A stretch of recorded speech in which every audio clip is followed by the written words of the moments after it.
How are you guys?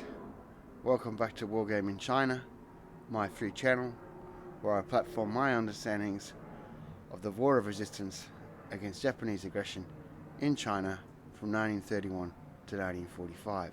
Now, I haven't done a video for the last month because I don't have two things, which are production schedules or production standards. You never know when I'm going to make a video, so you should subscribe so you don't miss anything. Now, today I'm going to be discussing one of the four 37mm anti-tank guns that fired 37mm by 250mm anti-tank shell. Now, as I said, the Chinese had four such guns in service.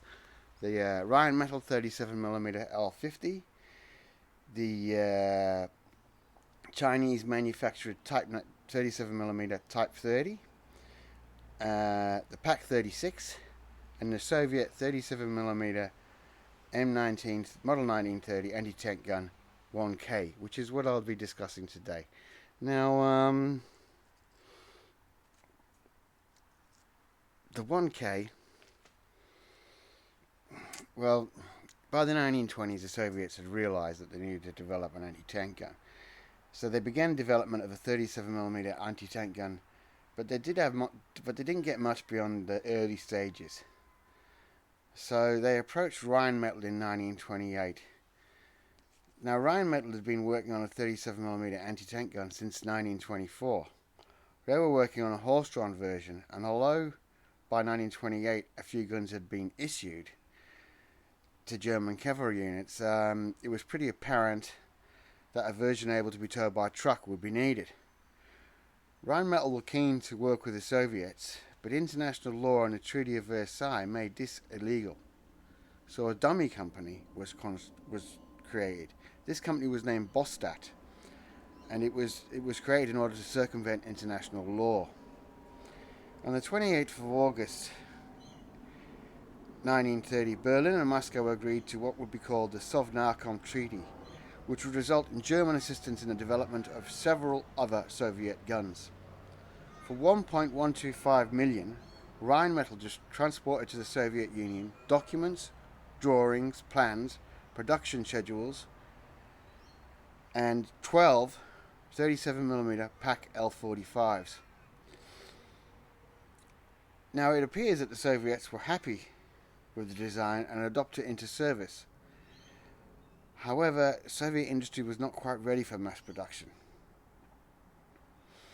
of the 37mm anti-tank gun Model 1931K.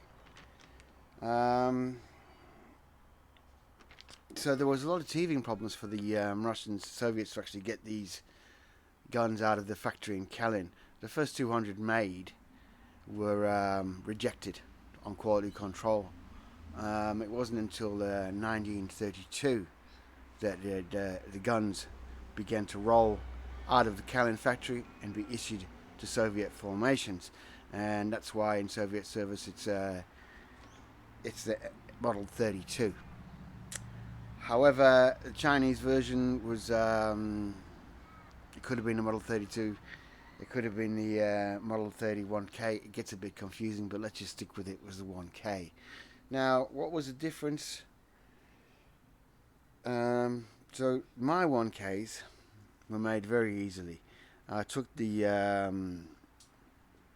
think that's a Fujimi Pak 36 barrel and gun shield, and then I looked through my spares box and I found a couple of carriage wheels,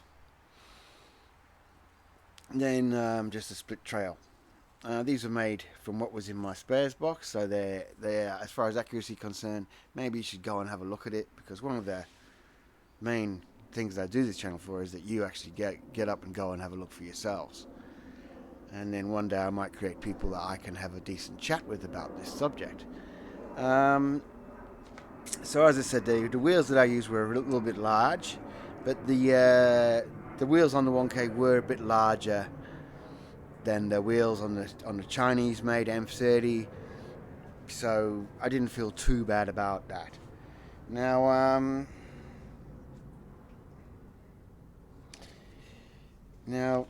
as I said, Soviet industry struggled to adopt this, and we have to look at what the Soviets wanted out of this and what the Germans wanted out of it. So as the Soviets wanted a new 37mm gun that was capable of a decent armor penetration, and the Germans would use Soviet money to design and manufacture new magnesium alloy wheels and pneumatic tires, as well as a spring suspension for which they would turn into the Pak 35-36. Now, it sounds pretty cozy, doesn't it, that both sides are getting a gun that they want, but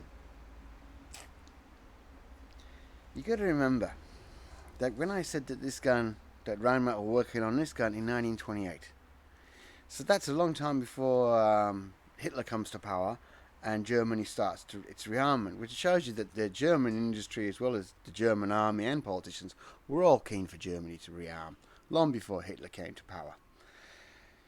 Now, where the Germans and the Soviets weren't quite loyal to each other, because the relationship is not as cozy as you would seem, as it appears. The Soviets had actually already started developing a 45mm anti-tank gun, and they knew it was going to be a superior weapon to the 37mm. Not by much, but it would be a superior weapon. And so the Soviets went into the idea that we'll build this gun with the Germans. They'll think that we're going to issue it to our troops, but we're really working on a 45mm gun, and we'll use the lessons learned from here, as well as the production manufacturing processes, to produce a 45mm gun, which will look a lot like this gun, but will be a little bit superior. And the Germans, well, the Germans had hinted to the Soviets that they should be trying a new base for their propellants called nitrocellulose, and the Russians were pretty keen to absorb that, but the Germans weren't being totally honest with the Russians, just like the Russians weren't being totally honest with the Germans. The Germans had actually developed a different, new and secret shell for their 37mm, and it was its propellant was something called binitol, and the Germans were pretty confident, because it seems like the Germans knew the Soviets were developing a 45mm gun, but it seems that the Germans were pretty confident that their new shell with this binitol propellant would indeed be able to outperform the guns in Russian service. And the Russians, who were struggling to get much velocity out of their weapons due to their propellants, were happily to embrace the nitrocellulose base compound of the Germans. Now,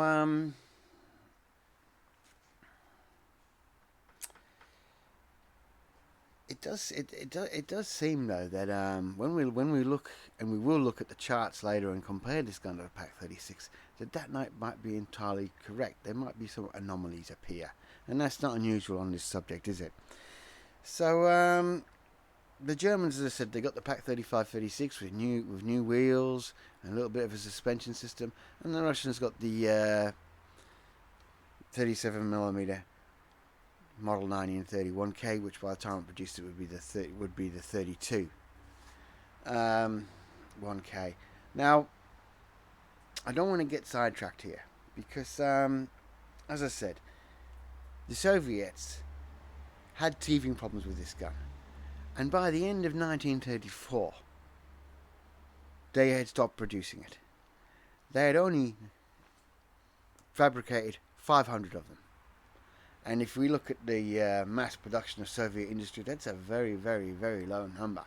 But as I said, it's because the Soviets were using what they learnt from this gun and from Rheinmetall, who had produced their 45mm anti-tank gun. Now, when it came to China,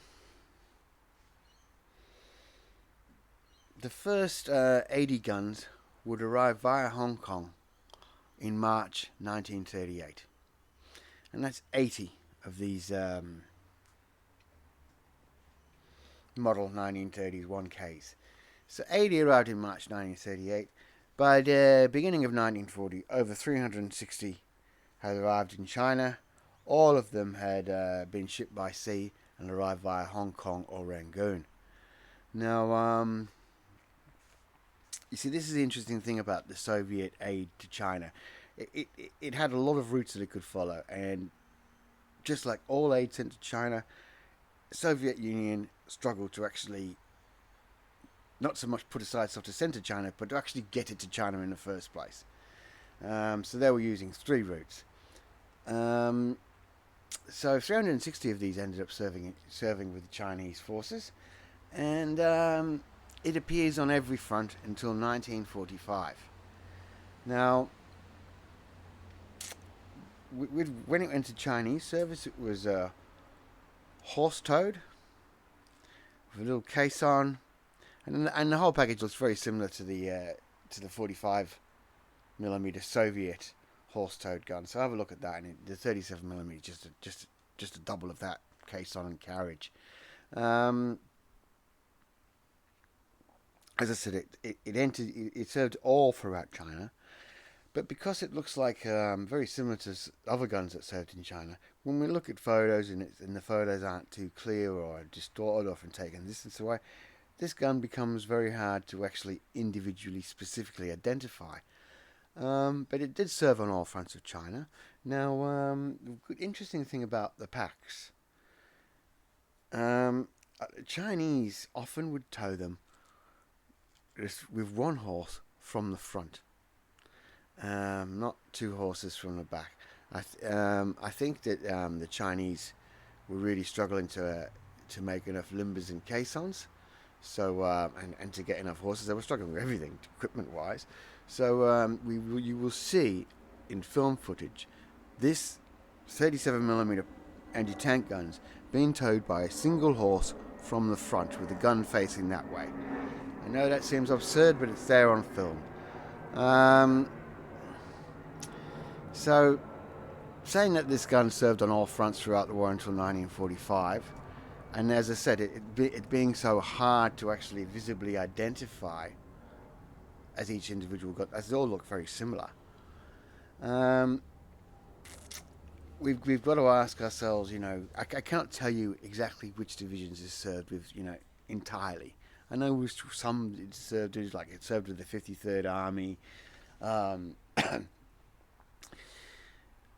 So all of these guns, they kind of fall into like a haze of who were they issued, where were they issued. But now, let's get back to the stats. And if we look at the stats, as I said, the anomalies are going to creep in.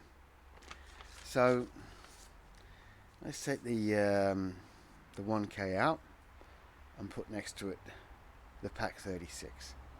Now,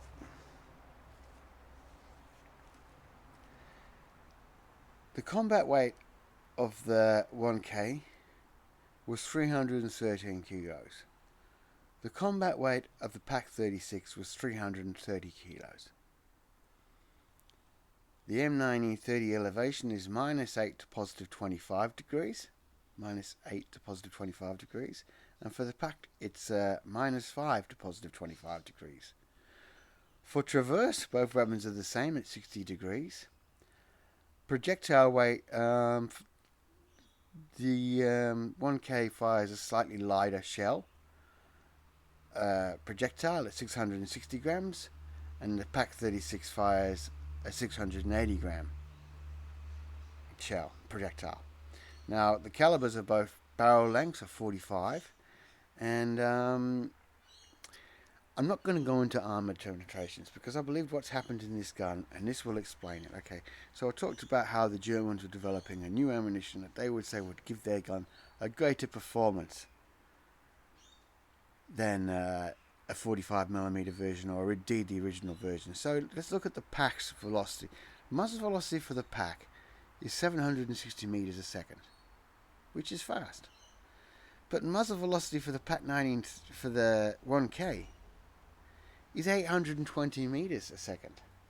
So this is nearly 140 meters a second faster than the Pak 46. So how is it developing? How is it doing this if the Soviet ammunition was supposed to be inferior, or if indeed the Chinese, when they were producing their own ammunition, were using the old German recipe, which was for propellant. The Chinese weren't using binitol. So is this anomaly? Is this an anomaly? Now, so I looked into it, and I can't figure it out. I can't figure it out how all the records state that the Soviet gun, has got a higher velocity than the German gun. But we've got to remember that if these guns were tested, and I did find a few tables, but most of them seem to be tested after 1945. So it could be a case of I don't know. I really don't know. I do know that the Soviets in late 43, in mid 43, started to receive a cordite from the British via the convoys, and the cordite was for use in Soviet anti-tank shells. I mean, it would have been.